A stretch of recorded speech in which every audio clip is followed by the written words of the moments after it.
माँ बाप ने इन्हें नाम दिया था कंवलजीत, लेकिन फिल्म इंडस्ट्री ने इन्हें बना दिया पेंटल। जाने कितनी ही फिल्मों में पेंटल साहब ने अपनी कॉमेडी से दर्शकों को हंसाया है, लेकिन पेंटल साहब के बारे में बहुत ज्यादा जानकारी उनके चाहने वालों के पास भी नहीं है। पेंटल का पूरा नाम कंवरजीत पेंटल है, लेकिन जब ये फिल्म इंडस्ट्री में नए नए आए तो इन्हें लगा कि इनका असली नाम कंवरजीत पेंटल काफी पारंपरिक और याद रखने के मुश्किल में नाम है। इन्होंने काफी सोचा कि ये अपने लिए कौन सा फिल्मी नाम चुने और आखिरकार इन्होंने अपने सरनेम पेंटल को अपना फिल्मी नाम बनाने का फैसला किया। पेंटल को बचपन से ही एक्टिंग का चस्का लग गया था। स्कूल के दिनों से ही ये एक्स्ट्रा करिकुलर एक्टिविटीज में हिस्सा लेने लगे थे।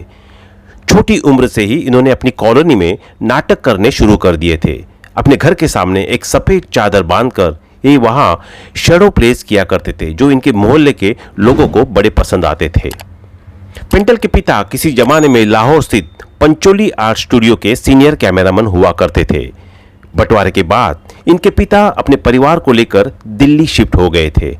इनके पिता जानते थे कि इन्हें कला के क्षेत्र में रुचि है, इसलिए जब ये बड़े हुए तो इनके पिता ने इन्हें सलाह दे दी कि तुम फिल्म इंस्टीट्यूट में दाखिला ले लो। पिता की सलाह मानते हुए पेंटल साहब ने film and television institute of India में दाखिला लेकर अप्लाई कर दिया और किस्मत से इन्हें वहां दाखिला मिल भी गया।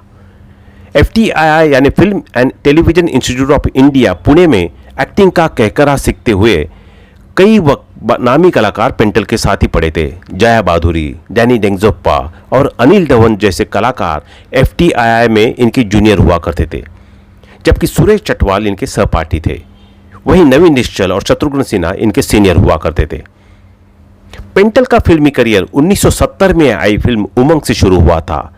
उस फिल्म में दिग्गज डायरेक्टर सुभाष घई ने भी काम किया था और जिस वक्त पेंटल ने यह फिल्म साइन की थी उस वक्त वो FTII से पास ही हुए थे। हालांकि बहुत ही कम लोग इस बात से वाकिफ है कि पेंटल साहब ने पहली दफा FTII में ही बनी राखी राखी में एक्टिंग की थी। वो फिल्म महेश कोल जी ने बनाई थी। हालांकि वो फिल्म कभी कमर्शियली रिलीज नहीं हो सकी थी। पेंटल ने गुलजार साहब की फिल्म मेरे अपने बेबी एक बड़ा ही जबरदस्त किरदार निभाया था और इस फिल्म में उन्हें पहली और आखिरी दफा महान मीना कुमारी जी के साथ एक्टिंग करने का मौका मिला था। मीना कुमारी जी को याद करते हुए एक इंटरव्यू में पेंटल जी ने बताया था कि वो बचपन से मीना कुमारी जी को फिल्म में देखते थे। वो ख्वाब देखते थे कि काश जीवन में एक दफा मीना कुमारी को आमने सामने देख ले, लेकिन उनकी किस्मत ने उन्हें मीना कुमारी के साथ फिल्मों में काम करने का मौका ही दे दिया। मेरे अपने फिल्म की शूटिंग के दौरान मीना कुमारी जी के साथ पेंटल जी का बहुत अच्छा रिश्ता बन गया था। फिल्म लाल पत्थर में पहली दफा पेंटल साहब ने अपने दौर के शानदार अभिनेता राजकुमार साहब के साथ काम किया था। राजकुमार साहब अपनी रोबेली इमेज के लिए मशहूर थे। उनके कई ऐसे किस्से मशहूर थे जब उन्होंने किसी नए कलाकार की जमकर टांग खींची थी। लाल पत्थर में पेंटल साहब राजकुमार जी के नौकर बने थे। जब पेंटल पहली दफा राजकुमार से मिलने जा रहे थे तो काफी घबराए हुए थे, लेकिन जब ये राजकुमार के सामने पहुंचे तो उन्होंने बड़ी सहजता से इनसे बात की और इस तरह कुछ ही मिनटों में पेंटल साहब के मन में जो राजकुमार को लेकर घबराहट हो रही थी वो फुर्र हो गई। पेंटल साहब सत्ते पे सत्ता फिल्म में अमिताभ बच्चन के 6 भाइयों में से एक थे। सत्ते पे सत्ता फिल्म का एक किस्सा शेयर करते हुए पेंटल जी ने एक दफा बताया था कि फिल्म का वो सीन जिसमें हेमा मालिनी सबको नहाने के लिए बुलाती है वो कश्मीर में शूट किया गया था और जिस वक्त ये सीन शूट हो रहा था उस वक्त कश्मीर में बहुत ज्यादा ठंड थी।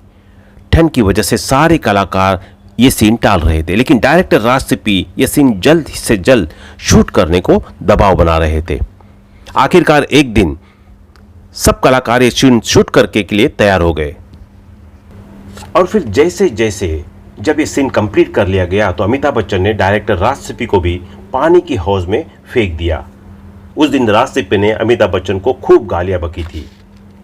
पेंटल जी के भाई गुम्फी पेंटल को अपने BR चोपड़ा की महाभारत में शकुनी मामा के रोल में देखा होगा।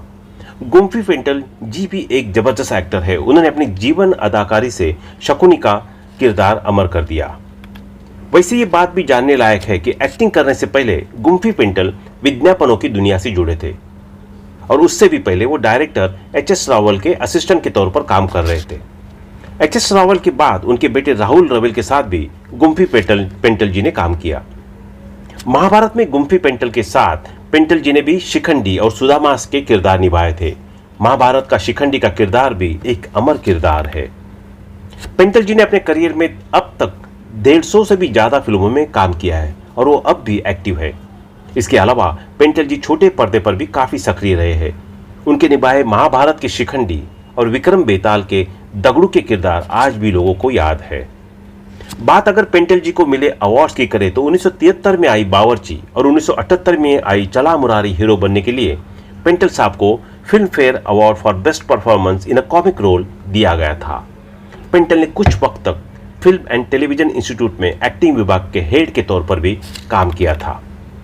हालांकि अगर बात की जाए इनके आज के बारे में तो आपको बता दें कि पेंटल साहब 75 साल के हो चुके हैं और पहले के मुताबिक काफ़ी बदले हुए भी नजर आते हैं। जैसा कि आप इनकी इन तस्वीरों में देख सकते हैं कि आज पेंटल साहब कितने बदल चुके हैं। उनके चेहरे पर झुर्रियां और बुढ़ापे का असर साफ तौर पर नजर आता है। पहले के मुताबिक पेंटल साहब मोटे भी हो गए हैं, जैसा कि आप इनकी इन तस्वीरों में देख सकते हैं और उनके आज का अंदाजा लगा सकते हैं। तो दोस्तों अभी के लिए बस इतना ही। मिलते हैं अगले वीडियो में, तब तक आप अपना ध्यान रखिए। Bye bye.